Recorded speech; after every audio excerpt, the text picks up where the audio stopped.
بالله من الشيطان الرجيم بسم الله الرحمن الرحيم قل تعالوا أتل ما حرم ربكم عليكم ألا تشركوا به شيئا وبالوالدين إحسانا ولا تقتلوا أولادكم من إملاق نحن نرزقكم وإياهم ولا تقربوا الفواحش ما ظهر منها وما بطن ولا تقتلوا النفس التي حرم الله إلا بالحق ذلكم وصاكم به لعلكم تعقلون ولا تقربوا مال اليتيم إلا بالتي هي أحسن حتى يبلغ أشده وأوفوا الكيل والميزان بالقسط لا نكلف نفسا إلا وسعها وإذا قلتم فاعدلوا ولو كان ذا قربى وبعهد الله أوفوا ذلكم وصاكم به لعلكم تذكرون وأن هذا صراطي مستقيما فاتبعوه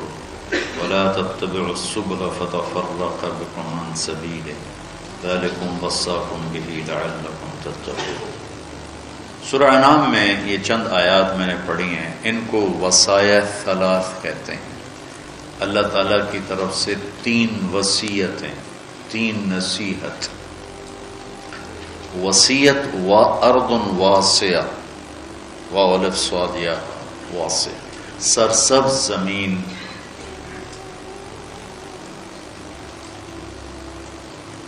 لہلہاتی زمین، فصل پھول پھلوں سے بھری ہوئی زمین کو ارض واسعہ کہتے ہیں۔ ایسا بول جو دل کی زمین کو سرسبز کر دے اسے وصیت کہتے ہیں۔ وہ بول جو دل کی دنیا میں خوبصورتی لے آئے اور چمن کھل جائیں صفات کے، اس کو ارضن، اس کو قول و وصیہ کہتے ہیں، وصیت۔ تو اللہ تعالیٰ نے یہاں 3 وصیتیں فرمائیں۔ فرمایا کہ آؤ میں تمہیں بتاؤں جو تمہارے رب نے حرام قرار دیا ہے۔ پہلا ہے شرک نہ کرو۔ یہ ایسا شرک ہے، یہ ایسا جرم ہے کہ اللہ نے کہا ان اللہ لا یغفر ان یشرک بہ، کہ میں شرک معاف نہیں کروں گا، ویغفر ما دون ذلک لمن یشاء، باقی جسے چاہوں معاف کر دوں۔ تو قرآن پاک میں اللہ تعالیٰ نے اکثر اللہ اور رسول کو ساتھ ساتھ ذکر کیا، اطیعوا اللہ و اطیعوا الرسول، من یطع اللہ ورسولہ تؤمنون باللہ ورسولہ آمنوا باللہ ورسولہ براءۃ من اللہ ورسولہ اذان من اللہ ورسولہ من یعص اللہ ورسولہ من یشاقق اللہ ورسولہ۔ یہ قرآن میں بے شمار ہے کہ اللہ اپنے ساتھ اپنے حبیب کو لاتا، لیکن چند مقام ایسے ہیں جہاں اللہ اپنے ساتھ والدین کو لاتا ہے، ماں باپ کو لاتا ہے۔ اس کے علاوہ اللہ اور کسی چیز کو اپنے ساتھ ذکر نہیں، یا اپنے ساتھ اپنے حبیب کو ذکر کرتا ہے، یا پھر اس کے بعد اللہ تعالیٰ نے ماں باپ کو اپنے ساتھ ذکر کیا ہے۔ اس میں سے ایک مقام یہ ہے کہ اللہ تعالیٰ فرماتا ہے کہ اللہ کے ساتھ کسی چیز کو شریک نہ ٹھہراؤ اور والدین کے ساتھ احسان کرو، والدین کے ساتھ احسان کرو۔ وَقَضَىٰ رَبُّكَ أَلَّا تَعْبُدُوا إِلَّا إِيَّاهُ وَبِالْوَالِدَيْنِ إِحْسَانًا يَا بُنَيَّ لَا تُشْرِكْ بِاللَّهِ إِنَّ الشِّرْكَ لَظُلْمٌ عَظِيمٌ وَوَصَّيْنَا الْإِنسَانَ بِوَالِدَيْهِ۔ تو اللہ تعبدوا الا اللہ وبالوالدین احسانا، یہ قرآن میں کئی جگہ اللہ تعالیٰ نے اس کو اس طرح ذکر فرمایا کہ اپنے ساتھ والدین۔ اللہ کا شکر ہے کمزور سے کمزور مسلمان بھی مشرک نہیں ہوتا ہے، اس لیے اتنی جلدی کسی کو کہنا یہ مشرک ہے، یہ مشرک ہے، یہ مشرک ہے، یہ بڑی زیادتی کی بات ہے، بڑی زیادتی قبول ہے۔ اس سے احتیاط کرنی چاہیے، اس سے بچنا چاہیے۔ اللہ کے فضل سے مسلمان کے دل میں توحید ہے، وہ جہالت کی وجہ سے کوئی کچھ بول رہا ہوتا ہے، کوئی کچھ بول رہا ہوتا ہے، اس پر اس کو کافر قرار دے دینا، مشرک قرار دے دینا، یہ اتنا آسان نہیں ہے۔ تو میرا ملک تو ویسے ہی ٹکٹک کے کفر کے فتوے مل رہے ہیں، جتنے مرضی کٹوا لو، جتنے مرضی لکھوا، جنہوں مرضی کافر قرار دے دو، جنہوں مرضی ہر قسم کے لوگ ہوتے ہیں. تو اللہ تعالیٰ ارشاد فرما رہے ہیں کہ ایک تو میری ذات میں شریک نہ ٹھہراؤ، یہ حرام ہے، اور دوسرا کیا ہے؟ بالوالدین احسان. احسان کا کیا مطلب ہے؟ کسی کام کو اس کی سب سے عالی شان خوبصورت شکل میں ادا کرنا، اس کو احسان کہتے ہیں. ہمارے اردو میں احسان کا مطلب ہے کسی کے ساتھ کوئی بھلا کر دینا، بغیر کسی معاوضے کے کسی کے کوئی ایسی مدد کر دینا، اس کو احسان کہتے ہیں. وہ بھی ہے، وہ بھی اس میں شامل ہے، لیکن عربی میں احسان ہے مل احسان ان تعبد اللہ کأنک تراہ فإن لم تکن تراہ فإنہ یراک. احسان کیا ہے؟ کسی جو کام بھی کرے، اچھائی کا، بھلائی کا جو کام بھی کرے، اس کو اعلیٰ درجے پر کرنے کا نام ہے احسان. تو اللہ تعالیٰ یہاں ارشاد فرما رہا ہے کہ والدین کے ساتھ احسان. اچھا ایک اس پہ ذرا غور کریں. اللہ تعالیٰ فرما رہا ہے آؤ میں تمہیں بتاؤں کہ حرام کیا ہے. ٹھیک ہے، کہتا ہے شرک نہیں کرنا ہے تو حرام ہے، اور والدین کے ساتھ احسان. یہ حرام کے نیچے کیسے آ گیا؟ کافی دیر میں اس کو سوچتا تھا کہ یہ ادھر تو اللہ کہہ رہا تعالوا اتل ما حرم علیکم ربکم، آؤ میں تمہیں بتاؤں کہ حرام کیا ہے. اللہ تشرکوا بہ شیئا، شرک نہ کرو. ٹھیک سمجھ آ گئی. وبالوالدین احسانا، اس کو پچھلے جملے سے یا تو نکالیں، یہ نیا جملہ ہے، اس کے نیچے لائیں تو پھر کیا مطلب ہے کہ پیچھے تو اللہ شروع کر رہا ہے تو میں بتاتا ہوں حرام کیا چیز ہے، شرک. ٹھیک، اور والدین کے ساتھ احسان.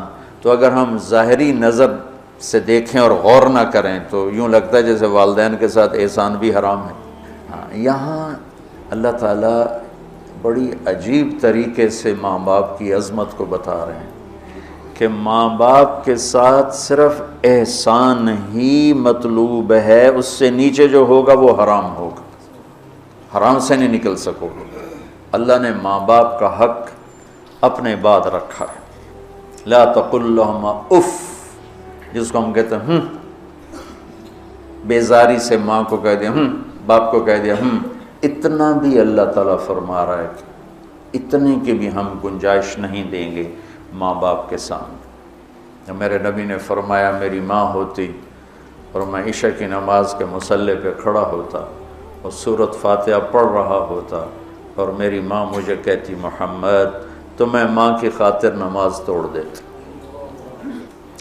جریج نے نماز نہ توڑی ماں کی پکار پر. اللہ کے نبی کا فرمانا اگر وہ عالم ہوتا تو نماز توڑ دے. وہ عابد تھا، وہ نماز توڑ دیتا. اگر وہ عالم ہوتا تو وہ نماز توڑ دیتا. وہ نفل نماز تھی.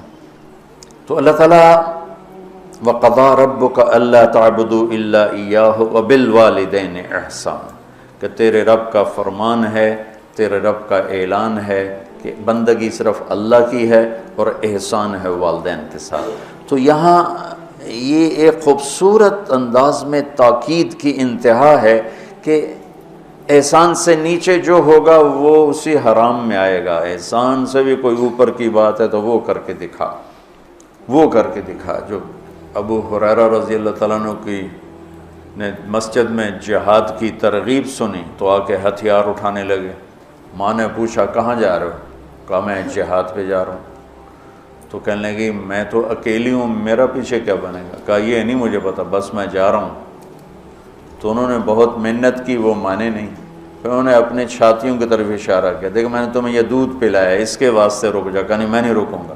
ہتھیار اٹھا کے چل دیے. ان کی والدہ نے اللہ کے نبی کو پیغام بھیجا کہ میں نے دودھ کا واسطہ دیا پھر بھی یہ مجھے چھوڑ کے جا رہا. تو ابو ہریرہ جب آئے تو آپ نے منہ یوں پھیر لیا. میں آپ کو بتا چکا ہوں کہ آپ کی ناراضگی کی نشانی تھی کہ آپ دیکھ کے منہ یوں پھیر لے. آپ نے منہ پھیر لیا. تو ابو ہریرہ یا رسول اللہ خیریت تو ہے؟ کیا ہوا؟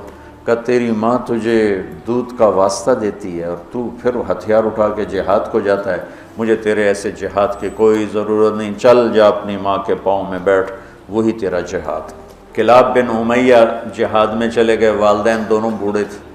امیہ کو جب بتائے بھی نہیں والدین کو، تو امیہ کو پتہ چلا تو انہوں نے شعر کہا اذا دعت الحمامۃ ساق حر الی بیضاتها دعوا کلابا ترکت ابا مرعشۃ یداہ وَأُمُّكَ لَا تُسِيغُ لَهَا شَرَابًا، کہ تو نے ماں باپ کو اس حال میں چھوڑا ہے کہ ایک کا نوالا اپنے ہاتھوں سے منہ پہ نہیں جاتا اور ایک اپنی طاقت سے اٹھ نہیں سکتا، تو اس حال میں چھوڑ کے تو کہاں چلا گیا؟ حضرت عمر کو پتہ چلا اشعار کا، تو انہوں نے فرمایا کلاب کدھر ہے؟ کہا جی وہ جہاد میں فلاں محاذ پر، کا بلاؤ اسے۔ تو انہیں بلایا گیا، مسجد میں آیا تو حضرت عمر کھڑے ہو گئے، کوڑا اٹھا کے مار مار مار، کوڑا مارے، اچھا یہ کون سا جہاد ہے بوڑھے ماں باپ کو چھوڑ کر؟ پھر ایک لگائیں ٹھو، یہ کون سا جہاد ہے بوڑھے ماں باپ کو چھوڑ کر؟ اتنا مارا کہ اس کے سر سے خون نکلنے لگا کہ یہ کون سا جہاد ہے بوڑھے ماں باپ کو چھوڑ کر؟ تو پھر فرمایا جب تک تیرے والدین زندہ ہے تجھے مدینہ سے نکلنے کی اجازت نہیں۔ میرے نبی نے بتایا تھا نا قیامت کی نشانیوں میں سے ادنا صدیقہ و اقصا اباہ، کہ لوگ دوست کو گلے لگائیں گے، باپ کو دھکے دیں گے، باپ کو دھکے دیں گے، دوست کو گلے لگائیں گے، والدین اولاد سے ڈریں گے۔ اطاع الرجل زوجتہ وعق امہ، بیویوں کی خاطر ماؤں کو ذلیل کریں گے، تو جس کو کم ان تلد الامۃ ربتہا، بیٹیاں ماؤں سے نوکرانیوں جیسا سلوک کریں گی۔ پرانی بات ہے، میں ایک ماں بیٹی کو دیکھ رہا تھا، بیٹی ماں سے کہہ رہی تھی، بیٹی ماں سے کہہ رہی تھی بھوک نہیں بھوک نہیں، ہمارے علاقے کی بات، اور اس کی ماں کے موٹے موٹے آنسو گر رہے تھے، بالکل خاموش، وہ حیران پریشان، بھی جس کو میں نے پیٹ سے جنم دیا آج وہ مجھے کہہ رہی ہے بھوک نہیں۔ تو یہ عام ہے کہ آج کل کی پڑھی لکھی نسل انہیں نہیں پتا باپ کسے کہتے ہیں اور ماں کسے کہتے ہیں۔ کوئی ماں باپ کا بھی ہے کہ وہ اولاد کو اس طرح لے کے نہیں چلتے جیسے چلنا چاہیے۔ پہلا قصور تو ماں باپ کا جو 3 سال کے بچے کو اسکول ڈالتے ہیں۔ محبت کی رسیوں کو کاٹنے والے والدین ہیں، محبت کی جڑوں کو اکھاڑنے والے والدین ہیں جو 3 سال کے بچے کو اسکول ڈال دیتے ہیں اور ماں کی گود سے محروم کر دیتے ہیں، اور وہ بچہ جتنے گھنٹے وہاں رہتا ہے اس کے اندر ایک لاوا پکتا رہا۔ چونکہ میں ہاسٹل لائف گزار چکا ہوں، مجھے اس کا خود ذاتی تجربہ ہے۔ حالانکہ میں تو 11 سال کی عمر میں لاہور گیا، میرے والد مجھے ڈاکٹر بنانا چاہتے تھے، تو لاہور کے بڑے عالی شان سکول سینٹرل ماڈل میں داخل کروایا۔ ہاسٹل لائف 11 سال کی عمر، میرا رو رو کے برا حال، 3 سال میں روتا رہا، پھر میرا دل پتھر ہو گیا۔ والدین کے لیے میری محبت مرتے دم تک پھر بیدار نہ ہو سکی۔ ہاں، تبلیغ میں لگنے کے بعد میں ان کا ادب، احترام، خدمت، سامنے نہیں بولنا، پوری اپنی جاں فشانی کے ساتھ ان کی خدمت، لیکن میرے دل میں ان کے لیے محبت کی شمع نہیں جل سکی کہ انہوں نے اسے خود بجھایا تھا۔ تو اس میں والدین آج کل بہت روتے ہیں، لیکن اس میں ایک بہت بڑی وجہ خود والدین بھی ہیں کہ وہ بچوں کو وہ ٹائم جو پہلے 10 سال والدین بچے کو دے دیں، ساری زندگی بچہ والدین کو دے دے، اور 3 سال کے بچے کو دھکا دے دیا۔ اب تو اسکولوں کے اشتہار ہیں 18 ماہ کا بچہ بھی لے لیں، میں جمدے نال ہی لے لو، ماما نے چھٹی دے دے میں جم کے تھوڑی جھولی چ پا دیں۔ یہ میں کیا کروں، میرے دیس کا ڈاکٹر بھی تاجر ہے، وکیل بھی تاجر ہے، اور یہ علم والے بھی تاجر ہیں۔ جب کسی قوم پہ زوال آتا ہے تو ہر شعبے پہ آتا ہے۔ جب علماء تجارت دین کو بیچ رہے ہیں تو باقیوں سے کیا گل، جب ممبر ہی بک گیا ہے تو پیچھے کیا گل۔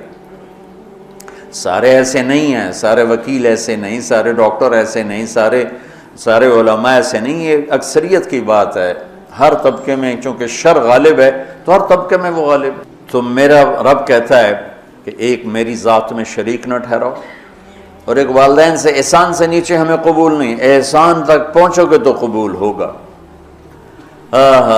آپ جنت میں تشریف لے گئے تو قرآن کی تلاوت سنی، آپ نے فرمایا کون کر رہے تلاوت؟ انہوں نے کہا جی حارثہ بن نعمان ہے۔ کہا ہے حارثہ بن نعمان؟ وہ تو مدینے میں ہے۔ کہا وہ ماں کا خدمت گزار ایسا ہے کہ جب قرآن پڑھتا ہے ساری جنت کو سنایا جاتا۔ وہ ماں کے کیسے خدمت گزار تھے کہ ماں کے کپڑے خود دھوتے تھے، بیوی سے نہیں دھلواتے تھے، ماں کے لیے سالن روٹی خود بناتے تھے، بیوی سے نہیں بنواتے تھے، ماں کے سامنے بیٹھ کے ان کو روٹی ہاتھوں سے کھلاتے تھے، ان کو خود نہیں کھانے دیتے تھے۔ ماں کے سر میں تیل لگاتے تھے، کنگھی کرتے تھے، جوئیں نکالتے تھے، یہ سارا کام وہ کرتے تھے۔ 2 صحابہ کے بارے میں آتا ہے کہ والدین ماں کی وہ خدمت کی جو کوئی نہیں کر سکا، ایک حضرت عثمان اور ایک حضرت حارثہ بن نعمان، عثمان بن عفان اور حارثہ بن نعمان۔ اور حضرت امام زین العابدین علیہ السلام اپنے والدہ کے ساتھ روٹی نہیں کھاتے تھے، اور یہ ہمارے ہاں تو ہم اجمی لوگ ہیں نا، بخیل لوگ ہیں، اب وکھری پلیٹیں جو اپنی بوٹیاں پالو کوئی اور نہ کھا لوے، تو عرب کٹھا کھاتے تھے، کٹھے بیٹھ کے کھانا آج بھی تہذیب ہے۔ ہم نے قطر کے بادشاہ کے دسترخوان پہ کھانا کھایا، وہ اور لوگوں کے ساتھ مل کے بیٹھ کے کھا رہا تھا۔ تو کسی نے کہا آپ ماں کی اتنی خدمت کرتے ہیں تو آپ ان کے ساتھ کھانا کیوں نہیں کھاتے؟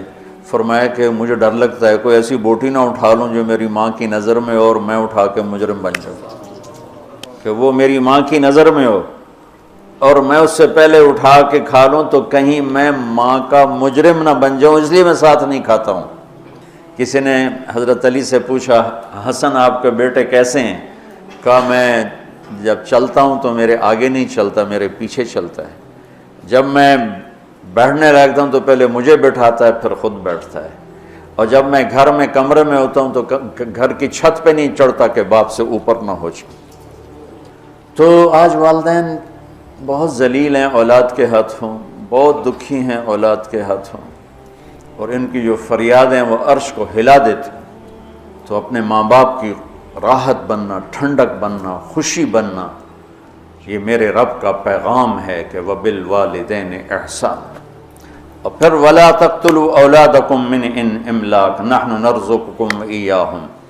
اور اپنی اولاد کو قتل نہ کرو، جو عرب میں دستور تھا بچیوں کو قتل کر دیتے تھے، تو اللہ تعالیٰ فرما رہا ہے قتل نہ کرو۔ آج کی خاندانی منصوبہ بندی سے ملتی جلتی ہے کہ رزق تو اللہ دیتا ہے، اور آبادی کے بڑھنے سے روٹی نہیں کم پڑتی، چونکہ اللہ کو پتہ ہے کہ مجھے کتنی آبادی پیدا کرنی ہے اور اس کے لیے کتنی روٹی، چونکہ روٹی کا انتظام اللہ نے اپنے ذمہ لیا ہے۔ ہمیں پتہ ہے ہمارے مدرسوں میں 1000 بچوں کی گنجائش ہے، تو ہم 1000 بچہ جب پورا ہو جاتا ہے تو ہم کہتے ہیں جی بس ختم، اس سے زیادہ ہم نہیں لے سکتے۔ ایک چھوٹے سے ادارے میں ہمیں پتہ ہے کہ اتنے بچوں کی گنجائش ہے، اس سے اوپر نہیں۔ ایک مل والے کو پتہ ہے میری مل میں 2000 مزدوروں کی گنجائش ہے، دوسرے کو پتہ ہے میری مل میں 10,000 کی گنجائش ہے، اس کے اوپر میں نہیں لے سکتا۔ تو کیا اللہ کو نہیں پتہ کہ دنیا میں کتنی گنجائش ہے، میں نے کتنے بھیجنے اور کتنے میں نے روکنے اور کتنے میں نے اٹھانے ہیں، کتنے بچانے ہیں؟ اللہ بھی تو علیم و خبیر و سمیع و بصیر۔ روٹی جو کم پڑتی ہے سود کی وجہ سے، سٹے کی وجہ سے، جوئے کی وجہ سے، ذخیرہ اندوزی کی وجہ سے، 2 نمبری کی وجہ سے، یہ 5 اسباب ہیں غربت کے۔ سودی نظام ہوگا، پیسہ چند ہاتھوں میں ہوگا، سٹا ہوگا، جوا ہوگا، بددیانتی ہوگی، سٹاک ہوگا، ذخیرہ اندوزی ہوگی، ہیرا پھیری ہوگی، بازار تباہ و برباد ہو جائے گا، پیسہ چند ہاتھوں میں آ جائے گا، غربت آ جائے گی۔ پاکستان کی آبادی 25 سے 50 کروڑ ہو جائے، روٹی کی کوئی کمی نہیں ہے۔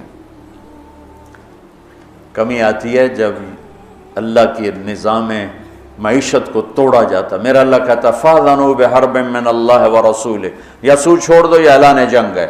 وہ کہتے سود کے بغیر کاروبار نہیں ہوتا، تو لعنت ہے ایسے کاروباروں پر۔ جن جن ملکوں نے اس پر پابندی لگائی ان کی سارا سسٹم تباہ ہو گیا۔ چائنا میں 18 کروڑ لڑکے ہیں جن کے لیے لڑکیاں کوئی نہیں، 18 کروڑ لڑکے ہیں جن کے، یہی صورتحال ہندوستان میں ہے کہ وہاں کروڑوں بچے ہیں، چونکہ وہ بچی کو دیکھتے ہیں تو حمل ساقط کروا دیتے ہیں، وہ الٹرا ساؤنڈ میں بچی دیکھتے ہیں ساقط کرواتے ہیں۔ اب لڑکے زیادہ ہو گئے ہیں، لڑکیاں ہیں، تو اللہ کے غیبی نظام کو جب ہلایا جاتا ہے تو نقصان ہوتا ہے۔ ہاں ہم سود ختم کریں، ہم جھوٹ ختم کریں، ہم ذخیرہ اندوزی ختم کریں، ہم ہیرا پھیری ختم کریں، 2 نمبری ختم کریں، سٹا ختم کریں، جوا ختم کریں، تو رزق عام ہو جائے گا، کوئی بھوکا نہیں سوئے گا۔ پاکستان 25 سے 50 کروڑ ہو جائے، کوئی بھوکا نہیں سوئے گا۔ لیکن اگر یہی سسٹم ہوگا جو آج ہے تو یہ 50 لاکھ بھی ہوں گے تو بھوک ہوگی، کیونکہ نظام شیطانی ہے۔ یہ تو اللہ کا شکر ہے ہماری آبادی دیہاتوں میں ہے، 70% نو پتہ ہی کوئی نہیں، کم بچے خوشحال کرانا۔ یورپ میں آبادیاں کم ہو رہی ہیں، بچے پیدا کم ہوتے ہیں، مرنے والے زیادہ ہیں، پیدا ہونے والے کم ہیں۔ ان کو خوفناک انسانی کمی کا، افرادی قوت کی کمی کا سامنا ہے۔ چند سالوں کے بعد جاپان میں 60% بوڑھے ہوں گے، تو اس ملک کا کیا بنے گا؟ یورپ میں یہی حال ہے، 60%، 70% بوڑھے ہوں گے، چونکہ پیچھے سے نئی نسل آ نہیں رہی۔ کم بچے خوشحال کرانا نہیں ہوتا، نیک بچے خوشحال کرانا ہوتا ہے۔ بچے نیک ہو تو گھراں ایک ہوئے تو ہوئے سپ ورگاتے ہو، تو کی کرنا ہی نہیں۔ ایک بیٹی ہو ڈائن جیسی ہو، کیا کرو گے اس کا؟ اتنی لمبی اس کی زبان ہو، کیا کرو گے اس کا؟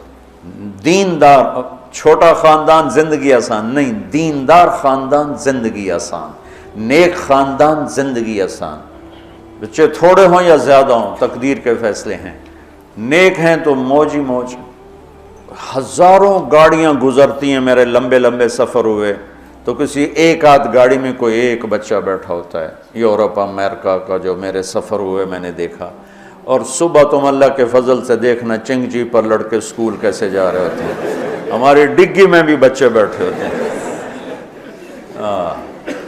کم بچے خوشحال کرانا، نیک بچے خوشحال کرانا۔ آبادی کی کثرت سے روٹی کم نہیں پڑتی ہے، تو اللہ کے رب ہونے کو چیلنج کر دیا ہے۔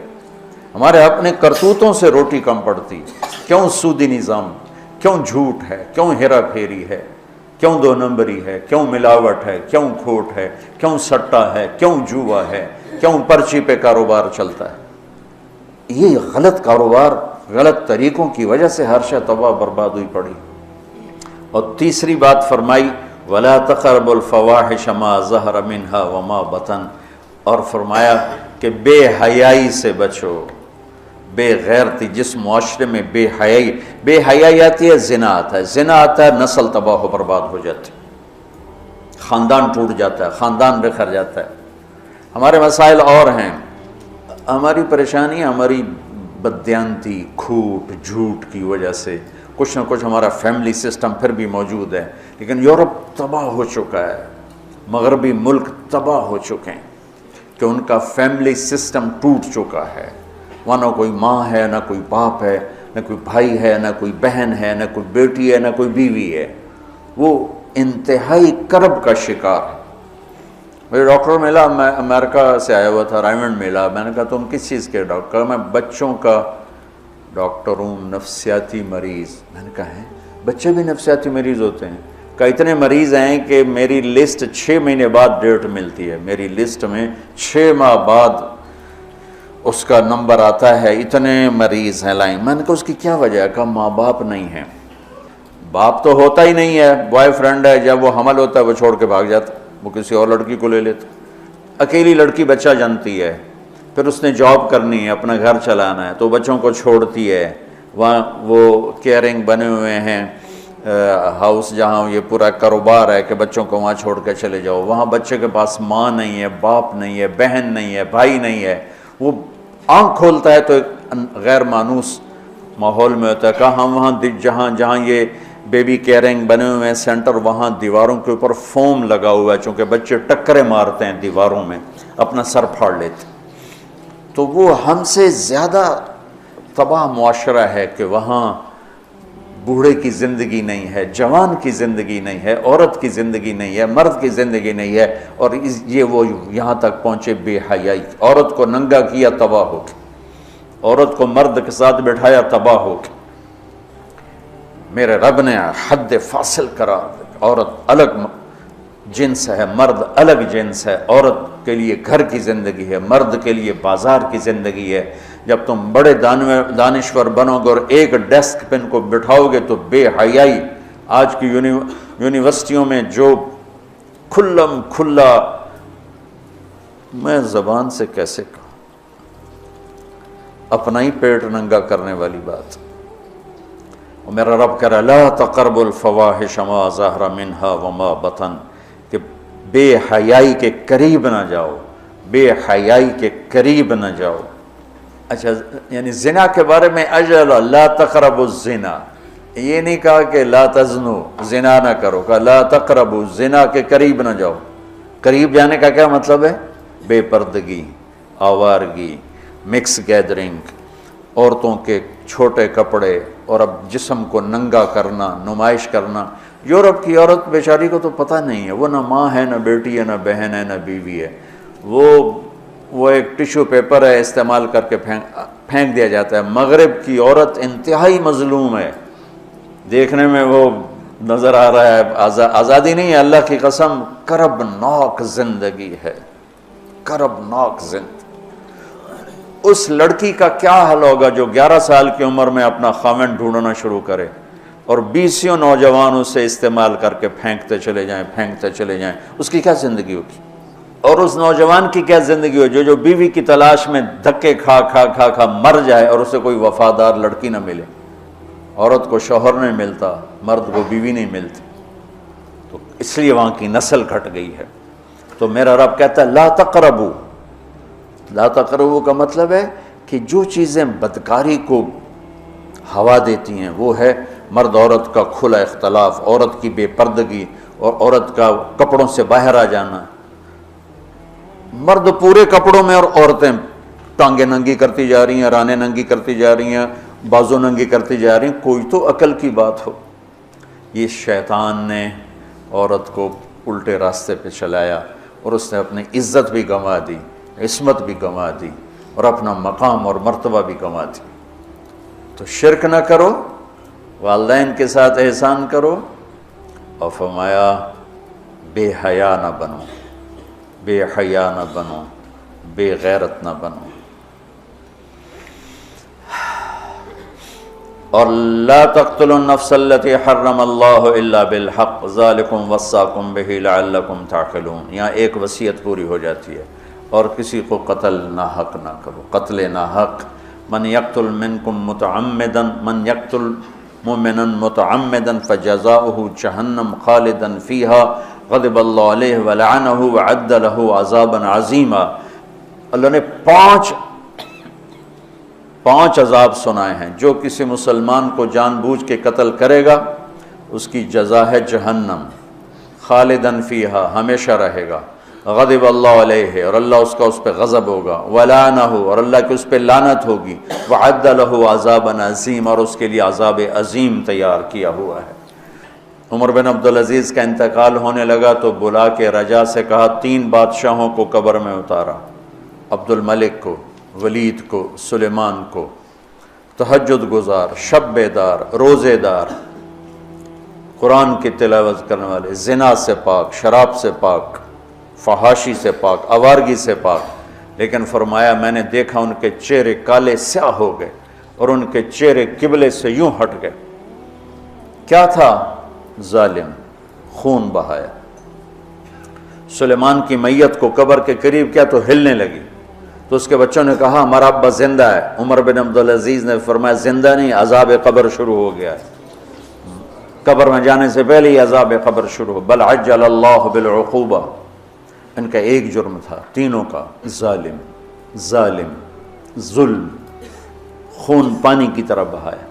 تو میرا اللہ کہتا لعنت ہے اس پر جو قتل کرے گا، غضب ہے اللہ کا جو قتل کرے گا، ہمیشہ جہنم میں جلتا رہے گا جو قتل کرے گا، اور عذاب عظیم ہے جو قتل کرے گا۔ تو یہ ذالکم وصاکم بہ لعلکم تعقلون، اللہ تمہیں یہ وصیت کر رہا ہے تاکہ تمہیں عقل آئے۔ یہ 3 وصیتیں مکمل ہو گئیں۔